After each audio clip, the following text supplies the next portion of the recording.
Jean-Pierre Bemba, de retour aux affaires. Le fondateur du MLC, le Mouvement de libération du Congo, a répondu à l'appel du président Félix Tshisekedi, contre lequel il s'était pourtant opposé lors de la dernière présidentielle. En 2018, en effet, empêché de se présenter lui-même, Jean-Pierre Bemba soutient la candidature de Martin Fayulu face à Tshisekedi, pour s'allier à lui aujourd'hui. Les plus hautes fonctions à la tête de l'État congolais, cela fait des années qu'il y aspire. 2006, Jean-Pierre Bemba échoue au second tour de la présidentielle face à Joseph Kabila. Un résultat qu'il conteste. Bientôt accusé de haute trahison par le pouvoir, il fuit son pays l'année suivante pour l'Europe. Mai 2018, il est arrêté à Bruxelles et transféré à La Haye quelques mois plus tard. La Cour pénale internationale le poursuit pour crimes de guerre et crimes contre l'humanité pour des faits commis par ses troupes en République centrafricaine 6 ans plus tôt. Car Jean-Pierre Bemba a eu une première vie de chef rebelle. C'est au début de la guerre congolaise de 1998-2002 qu'il fonde le MLC, son parti, doté d'une branche armée et qui opère dans le nord de la RDC.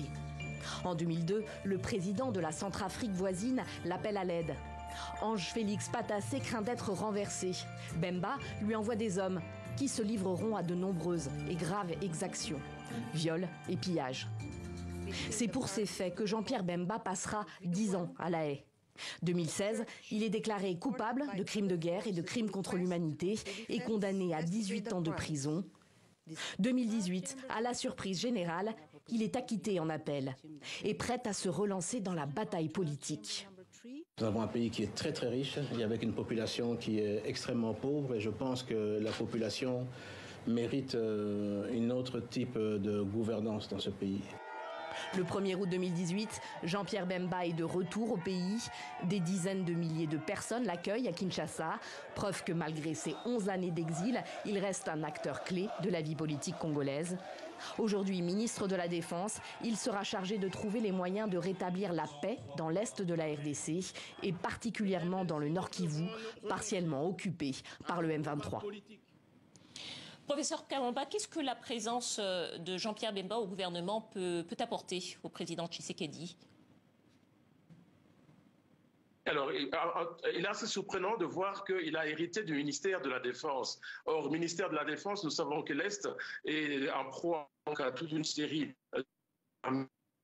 Je pense que l'espoir du président Tshisekedi, c'est de voir Jean-Pierre Bemba un peu remettre de l'ordre au sein des FARDC et au sein surtout de la stratégie militaire. Mais néanmoins, il faut souligner que cette tâche va s'avérer difficile et compliquée, d'autant plus que les positions s'est radicalisées entre d'une part les différents groupes armés et le M23 et sur le terrain. Par ailleurs aussi, il faut souligner que Jean-Pierre Bemba n'a pas non plus laissé un beau souvenir à l'Est au moment de la rébellion avec le MLC, surtout dans la partie Ituri et ce qu'on appelle le grand nord du Nord Kivu. Et donc, il y a quand même toute une série quand même de couacs que la population pourrait ne pas nécessairement adhérer et accepter Jean-Pierre Bemba comme ministre de la Défense, tout en un peu ce qui s'est passé dans ces deux provinces lors de la rébellion du MLC en 1996, plutôt en 2000, dans les années 2000, début des années 2000.